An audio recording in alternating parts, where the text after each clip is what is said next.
Opa, vamos que vamos. Bom dia a todos aí, meus queridos. Bom a gente estar junto, um tema muito importante, tem sido benção aí cada tema, né? Tenho acompanhado um pouco aí também dos adolescentes. Ontem a gente estava junto fazendo também o tema que falava sobre relacionamento através da oração com Deus, os jovens, as crianças e agora também a nossa, que hoje fala do relacionamento familiar, né? Relacionamento familiar e a nossa casa fala. Hoje a gente fala sobre família, hoje a gente fala sobre casamento, a gente fala sobre a instrução, né, dos filhos e para que isso tudo seja forte, a gente precisa entender que a nossa casa é um lar, é uma igreja e precisa ser convidada também todos os dias, né, para estar na presença de Deus. Então tá todo mundo aí com a revista aí na mão. Acho que vamos. Hoje a gente está no nosso tema 3, na verdade, terceiro dia de oração, terceiro dia de temática, e hoje a gente vai falar um pouquinho sobre as atividades espirituais da família, né? Em família, porque a gente planeja muita coisa boa para nossa família, a gente sempre quer coisa boa, a gente sempre quer lazer, a gente projeta o lazer da família, senão a gente não faz. A gente projeta férias em família, porque senão a gente não tem. Então, às vezes, a gente precisa entender também que precisa ser de forma planejada e construída, se a família só se compreende ali só nos cônjuges, ou se já tem os filhos, a gente precisa planejar tudo o que concerne ali a atividades espirituais da família. Como a Bíblia pede para a gente, também alguns pensamentos que a gente viu hoje, aí eu selecionei alguns importantes aqui de Ellen White, que tem muitos conselhos positivos para a nossa família. Né? O primeiro pensamento é o seguinte: a casa que construímos não é importante. O importante é o que a gente constrói dentro. É a casa que a gente tem dentro. O que é a casa que a gente tem dentro? É a família. A casa não é importante. O importante é a família. Muita gente diz que nem toda casa tem um lar. Já viu esse pensamento também? Nem toda casa dentro tem um lar. Então, existe diferença entre a gente ter moradores dentro de uma casa, num terreno, e a gente, nessa casa, ter um lar. Então, o que faz essa construção ser diferente, ser tão específica, ser tão importante? Né? Mateus, capítulo 7, versículo 24 a 27, diz o seguinte: todo aquele, pois, né, que ouve essas palavras, será considerado um homem prudente, que edificou a sua casa sobre a rocha. E caiu a chuva, transbordaram os rios, sopraram os ventos e deram com ímpeto contra aquela casa, que não caiu. Eu sublinhei essa parte, que não caiu. Por quê?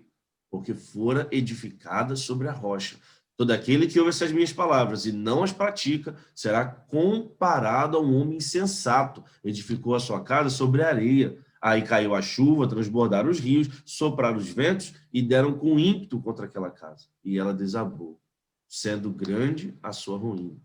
A Bíblia está dizendo para a gente que não existe num lar a ausência de ventos, de chuva, de tempestade, de ímpeto ali contra aquela família de todas as formas. Existe ou não existe problemas no casamento? Ou todo casamento é perfeito? Existe ou não existe problema numa relação familiar? Tá todo mundo junto, dentro de casa, todo mundo de um jeito diferente. Cada um tem um pensamento, temperamento, um gênio, um jeito de fazer as coisas, e acaba que dentro da nossa casa cada um tem um horário, e aí as coisas começam a complicar, porque a Bíblia está trazendo aqui a rocha como Deus, como base. A rocha é simplesmente o lar que está sendo edificado sobre a Bíblia, ao redor da Bíblia. A rocha é quando o lar é edificado com a presença de Cristo Jesus todo dia. Então, esse lar, ele está preparado para os intempéries do mundo secular, do pecado, das tentações, das provas que vão vir. Porque não é a existência da Bíblia, do culto familiar, da presença de Deus que vai impedir que todos esses problemas cheguem ao lar. Não vai impedir.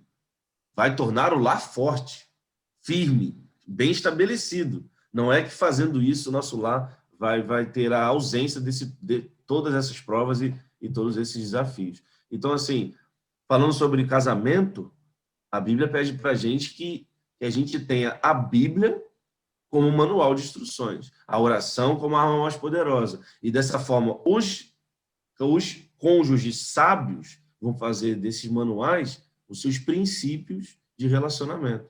Ela está colocando aqui, a nossa lição de hoje, que os cônjuges insensatos, eles priorizam mais a formação intelectual do lar do que o espiritual. Então, trabalhando muito mais na aparência do que na essência. E o pensamento aqui do lado adventista, ele mais fala o seguinte: uma família bem ordenada, bem disciplinada, fala mais em favor do cristianismo do que todos os sermões que se possam pregar. Então, é a máxima da gente entender que não existe um bom sermão do que o exemplo.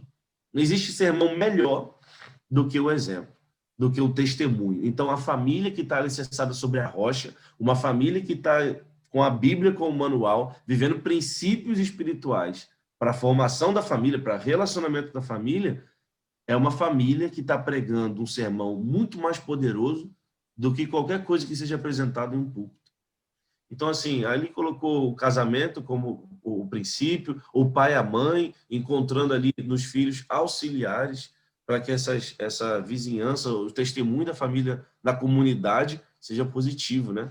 Então, as pessoas que entendem dessa forma entendem que a família é uma oficina, em que cada um está trabalhando ali pelo bem de cada um, pelo bem de todos.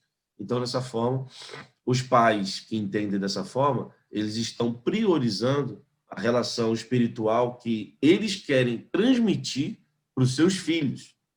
Os pais insensatos, a nossa lição de hoje está falando o seguinte: eles estão terciarizando. E às vezes a gente espera que a escola adventista ela forme uma educação espiritual nos nossos filhos. A gente espera que os aventureiros forme uma visão espiritual nas nossas crianças. O desbravador, a igreja. Ah, não, meu filho vai para a igreja, vai para a classe, lá ele vai aprender. Pais, queridos amigos, essa função acontece no lar.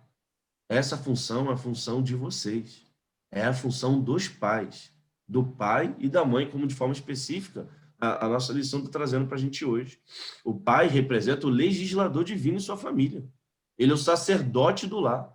Ele foi incumbido de transformar ali, desde que seus filhos nascem, de transmitir o que é ser um pai de amor para os seus filhos. Dessa forma, quando um dia disserem que Deus é um pai de amor, os filhos vão poder entender uma ligação tão íntima, porque um dia viram no seu pai. Então, a Bíblia está colocando aqui, o comentário de Ellen White, que o pai é o sacerdote da família. Ele apresenta o altar de Deus ali aos seus filhos, de manhã e de tarde, como acontecia no sacerdote, né? Lá no sacrifício, lá no tabernáculo. Então, de manhã e de tarde, precisa ser feito ali aos seus filhos o culto. A mãe é a rainha do lar. Os filhos são os seus súditos. A mãe tem que fazer o quê, irmãos? Olha que pensamento interessante. Ela deve governar a casa sabiamente na dignidade de sua maternidade. A influência da mãe é muito grande. E, às vezes, se o pai esquece, ela está ali para apoiar o pai como sacerdote do lar, mantendo ali o amor, a comunhão, o bom relacionamento, fazendo os momentos de culto uma bênção. Então, a mãe tem esse poder, né, ensinando e colocando ali preceito sobre prefeito com a ajuda dos pais. E, dessa forma, os pais prudentes, eles estão desenvolvendo o quê? Físico, moral, espiritual da sua família, não fazendo, mais uma vez, como os insensatos que estão terceirizando isso daí. Então, a diferença, o fundamento vai fazer diferença. Onde minha família está bem estabelecida? Em todas as visitas, né, pastorais, que eu acredito que a gente vai fazendo, já fiz algumas bem importantes, bem proveitosas aí durante essa semana, já que a gente chegou. Eu quero começar também pela nossa liderança, a gente vai marcando. Mas uma coisa, entre todo o bate-papo, entre todo esse checklist da nossa visita, existe uma coisa que é primordial. Eu sempre falo isso, sempre pergunto, porque não tem mágica. Não tem fórmula mágica do sucesso. A pergunta é, a casa faz o culto familiar? Essa casa, esse lar, está comprometido em se reunir em volta da Bíblia? Irmãos, a gente sabe a diferença. A gente vê nitidamente a diferença. Porque todo mundo pega um ônibus, todo mundo pega um trem, sai correndo de casa, ou é para levar os filhos para a escola, ou é para ir para o trabalho. E a grande diferença do sucesso do lar é quanto tempo de qualidade a gente gasta para os nossos devocionais, para a nossa Bíblia, para a gente ter na nossa casa meditações da família, da mulher, do homem, meditação matinal, a lição da escola sabatina. e a gente reservar um momento onde está todo mundo na mesa para poder buscar. Porque às vezes a família se reúne para ver um filme, para se reunir em volta da televisão. E às vezes tem famílias que eu conheço que é sagrado. O Jornal Nacional, senta todo mundo para ver, senta todo mundo ali para assistir jornal, para fazer qualquer coisa, às vezes até banal, que não tem nada demais, não tem erro nenhum. Mas às vezes está faltando a rocha, está faltando a nossa casa ser estabelecida diante da rocha, diante do poder de Deus. Se a gente não busca, os outros pensamentos aqui que eu continuo compartilhando, é o seguinte: nossos filhos, a nossa família nunca vai ter um relacionamento 100% proveitoso, até mesmo no sábado na igreja, se isso não começar na sexta-feira na nossa casa. Então, dessa forma, a gente precisa entender que existem métodos, caminhos, para a gente poder sentir. Minha família está ou não está, pastor, edificada sobre a rocha? Então, vamos ver. Em todo lar cristão, olha o que Ellen White fala e olha o que a Bíblia compara para a gente. Todos os dias, esse lar deve ser honrado pelo sacrifício de oração e louvor, de manhã e de noite. Cada manhã e cada noite devem acender a Deus fervorosas orações, pedindo sua bênção e orientação. E aí eu sublinhei essa parte aqui que eu achei incrível. O Senhor do céu passará por alto em tais lares, sem deixar ali alguma bênção?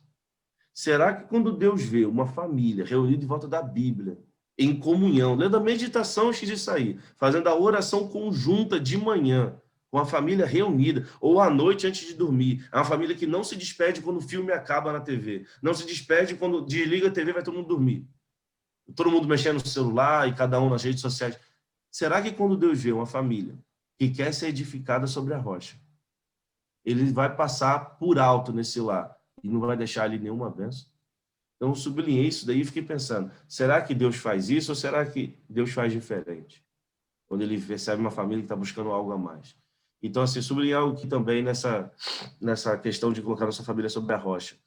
Nenhum homem pode levar para a igreja uma influência que não exerce na vida doméstica e em suas relações comerciais. Então, um pouquinho mais à frente, ela fala justamente sobre essa questão de ensinar as crianças sobre o sábado. Então, de fato, as crianças são as pessoas o quê? Mais susceptíveis aos ensinos do evangelho. O coração está aberto às influências divinas e ali fortemente ela pode reter as lições recebidas. Irmãos, trabalhei com crianças e adolescentes 6 anos.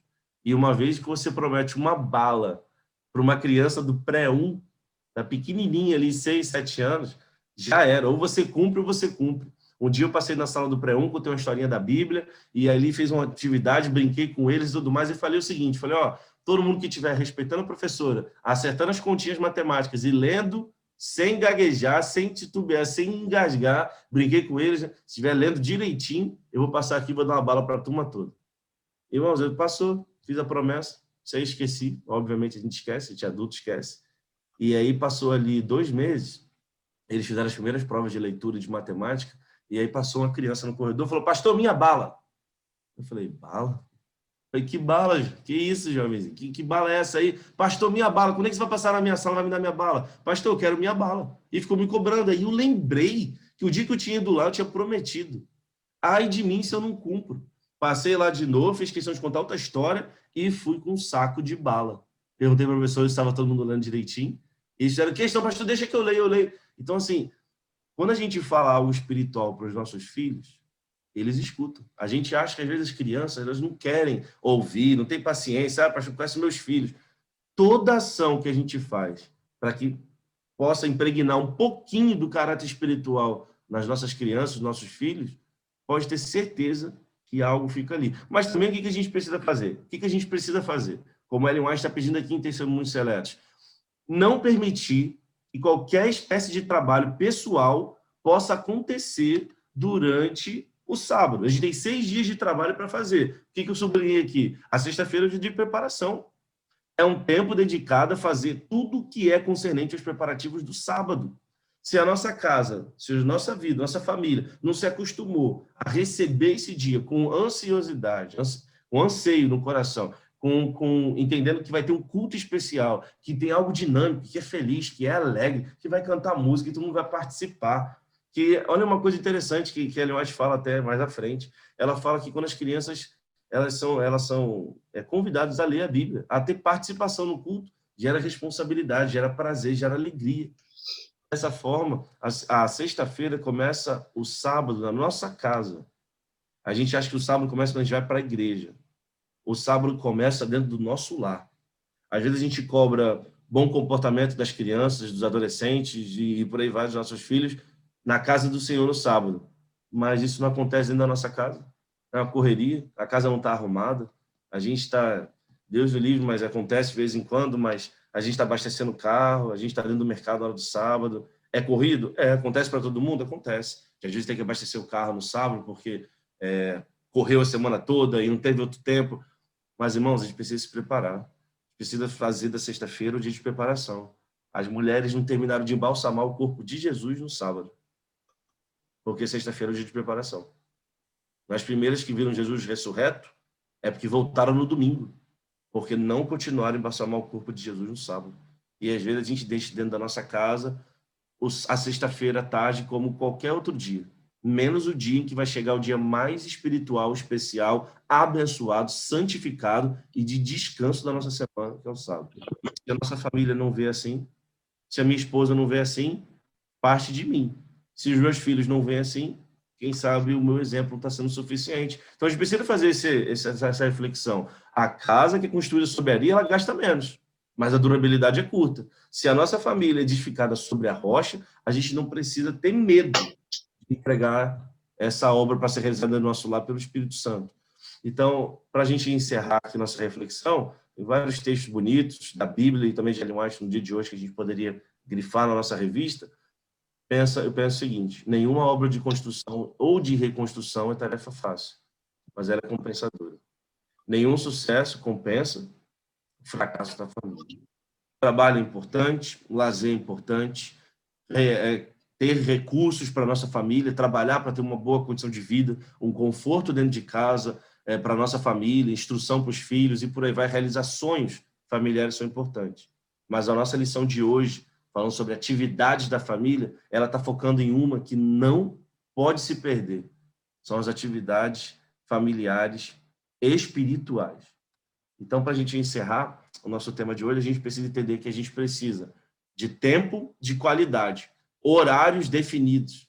E eu acho que se a gente pudesse frisar uma coisa que foi dita aqui hoje na nossa lição, é que a gente precisa sempre ensinar pelo exemplo. A gente nunca vai ensinar nada para uma criança sem dar o exemplo. A gente nunca vai ensinar nada para a nossa família que é importante sem dar o exemplo. A gente nunca vai viver algo tão gostoso no sábado na igreja se não começou sexta-feira na nossa casa. A gente nunca vai viver algo tão espiritual na nossa família se a gente não buscar. Construir sobre a rocha dá mais trabalho, porque é difícil você lançar o alicerce. Construir sobre a rocha dá muito trabalho. Sobre a areia é muito mais fácil. Mas e quando as ondas vierem? E quando o vento soprar?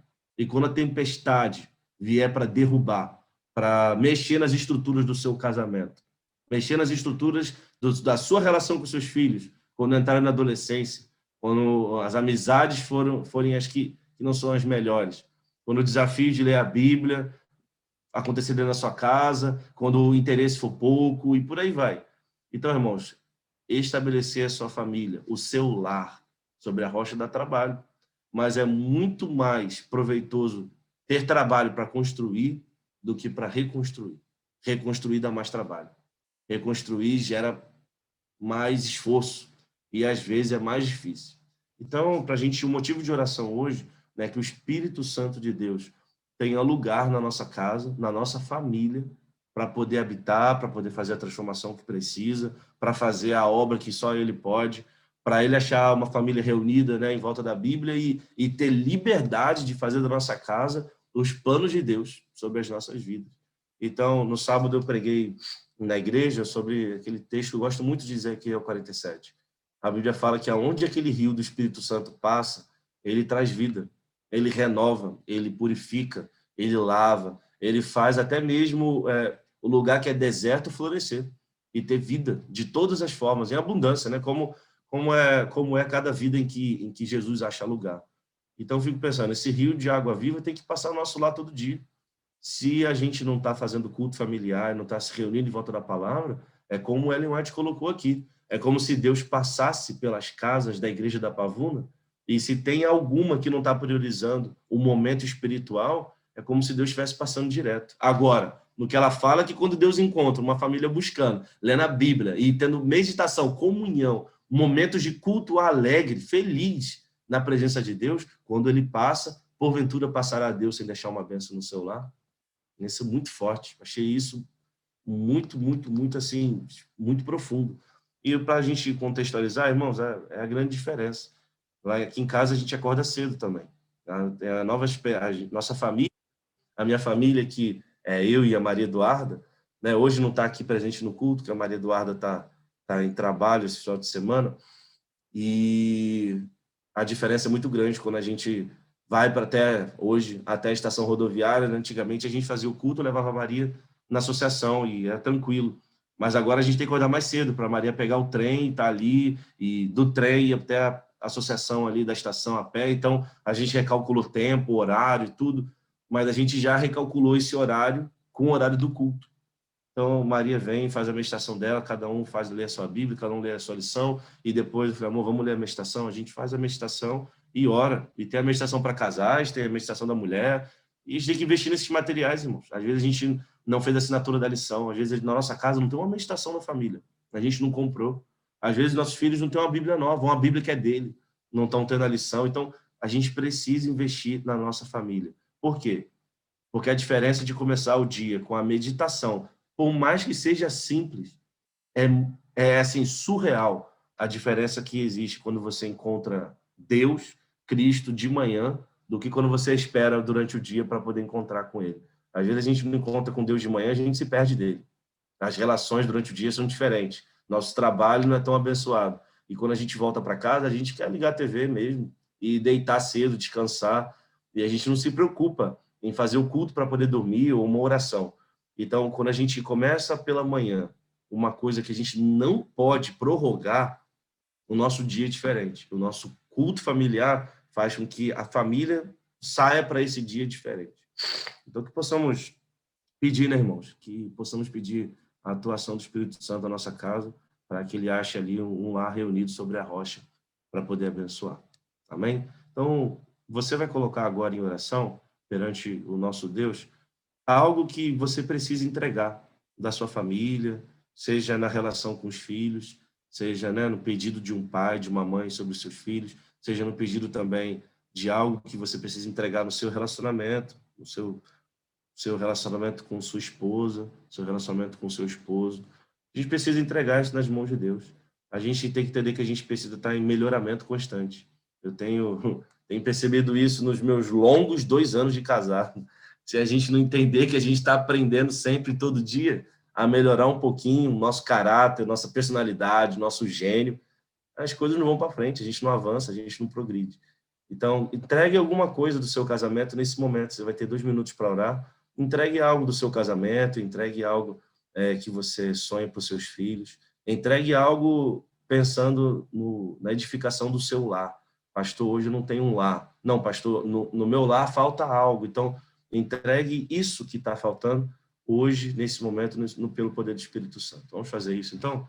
A gente vai ter 2 minutinhos e aí a gente vai orando. Pode, quem sabe, quiser fechar a câmera. E depois a gente vamos abrir a câmera todo mundo aí, viu, meu povo? Então, o pessoal fica com medo aí da remela, do olhar de cansado. É isso mesmo, 5 da manhã para buscar poder, não é para buscar maquiagem e rosto perfeito, não. Então, aí depois você pode fechar a câmera agora, depois aí você abre a câmera e a gente vai encerrar com uma oração pedindo a presença de Deus. Amém?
Vamos falar com Deus juntos, amigos?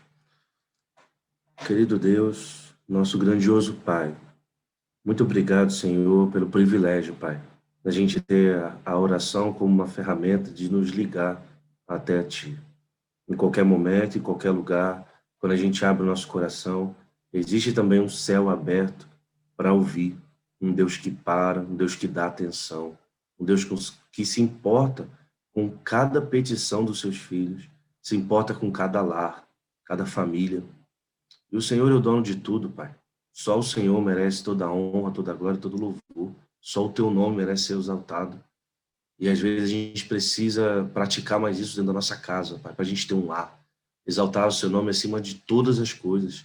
Exaltar a Tua presença acima do que a gente quer fazer, das nossas vontades, nossos desejos, acima dos nossos compromissos e da correria do dia a dia. Nos ajude, Pai, a, dentro do nosso lar, termos sempre espaço de qualidade reservados para o culto ao Teu nome. Quando a gente se reúne em volta da Tua palavra, quando os princípios da Bíblia são transmitidos de pai para filho, de mãe para as filhas, quando a gente entende, Pai, que mesmo um casamento imperfeito, pelas Tuas mãos, pode estar sendo edificado sobre a rocha. Às vezes o que a gente sente, Pai, é que alguma área da nossa vida está desmoronando. Meio areia movediça, a gente está perdendo o controle. E às vezes é sobre a vida dos nossos filhos, e às vezes é sobre algo no relacionamento conjugal.